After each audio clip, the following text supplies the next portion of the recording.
लेकिन आज के इस दौर में जहां हर कोई विदेशी नस्ल के कुत्ते पालना पसंद करता है, कोई अकीता रखता है तो कोई हस्की, मैं एक साधारण सा दिखने वाला देसी कुत्ता लोगों की नजरों में सिर्फ आवारा था और इसी वजह से मुझे बेरहमी से डॉग मीट वालों के हाथ बेच दिया गया। मैंने सोचा था अब मेरी जिंदगी खत्म होने वाली है, लेकिन तभी मेरी किस्मत बदल गई। एक स्पेशल फोर्स का जवान मुझे उन तस्करों से छुड़ा कर ले आया, क्योंकि उसने पहचान लिया था कि मैं कोई मामूली देसी कुत्ता नहीं बल्कि एक शुद्ध नस्ल का चाइनीज विलेज डॉग हूं। वो नस्ल जिसे कई स्पेशल यूनिट्स में पुलिस डॉग की तरह इस्तेमाल किया जाता है। मुझे लगा अब तो जिंदगी सेट है, सरकारी नौकरी, सम्मान, ट्रेनिंग सब मिलेगा। लेकिन अगले ही पल उस जवान ने मुझे अपनी छोटी बहन को सौंप दिया। उस लड़की का नाम था तांग झीचेन। उसने मेरा नाम रखा चीज आई। सच कहूं तो पहली बार कुत्ता बना था, इसलिए थोड़ा अजीब लग रहा था। कुछ समय बाद उसके भाई एक मिशन पर गया और फिर कभी वापस नहीं लौटा। उस दिन के बाद तांग झीचेन ने ठान लिया वो पुलिस विभाग में जाएगी और अपने भाई का सच पता लगाएगी, और मैं उसके भाई की आखिरी निशानी बनकर हमेशा उसके साथ रहा। उस दिन भी सब कुछ सामान्य था। तांग झीचेन ड्यूटी से घर लौटी और मुझे घुमाने ले जाने ही वाली थी कि तभी उसके फोन की घंटी बज उठी। फोन पर कप्तान श्याओ थे। उन्होंने बताया सर के पोती का अपहरण हो गया है। ये सुनते ही तांग झीचेन गंभीर हो गई।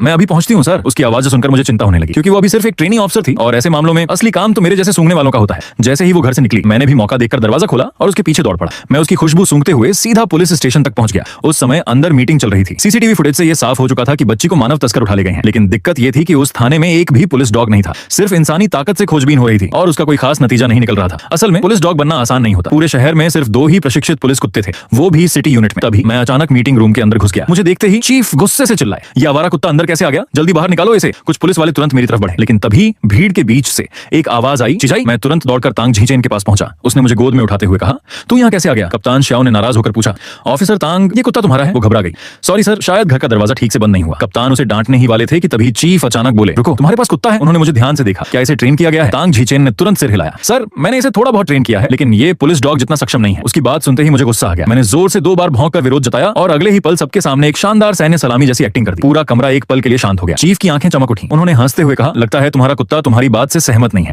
फिर उन्होंने गंभीर होकर कहा, ऑफिसर तांग, आज रात के लिए हम इसे इस्तेमाल करेंगे। उन्होंने मुझे बुलाने के लिए हाथ बढ़ाया, लेकिन मैं हिला तक नहीं। सीधा जाकर तांग झीचेन के पैरों के पास बैठ गया, पूरी वफादारी के साथ। चीफ कुछ सेकंड मुझे देखते रहे, फिर मुस्कुराए। लगता है ये सिर्फ तुम्हारी बात मानता है। ठीक है, तुम भी साथ चलो। आधे घंटे बाद हम अपहरण वाली जगह पर पहुंच चुके थे। बच्ची के माता पिता वहीं खड़े थे। उनके हाथों में बच्ची के कपड़े थे। तांग झीचेन के इशारे पर मैं आगे बढ़ा और कपड़ों की गंध सूंघी। खुशबू काफी उलझी हुई थी, लेकिन मैं परेशान नहीं हुआ, क्योंकि भले ही मेरा शरीर एक कुत्ते का था, लेकिन आत्मा अब भी इंसान की थी। मैंने 2 बार भौंक कर सबको इशारा किया और दौड़ पड़ा, लेकिन मैं बहुत तेज नहीं भाग रहा था, क्योंकि पीछे इंसान थे और उनकी स्पीड मेरी जैसी नहीं थी। उधर शहर के 2 प्रशिक्षित पुलिस डॉग भी तलाश में लगे हुए थे, लेकिन एक कचरे के मैदान तक पहुंचते ही दोनों चक्कर काटने लगे। उन्होंने बच्ची की खुशबू खो दी थी। इसका मतलब साफ था, अपहरणकर्ता कोई नया खिलाड़ी नहीं था, वो एक अनुभवी मानव तस्कर था। लेकिन मैंने उसकी गंध पकड़ ली थी। करीब 15 मिनट बाद मैं घूमते घूमते वापस शहर की तरफ आ गया।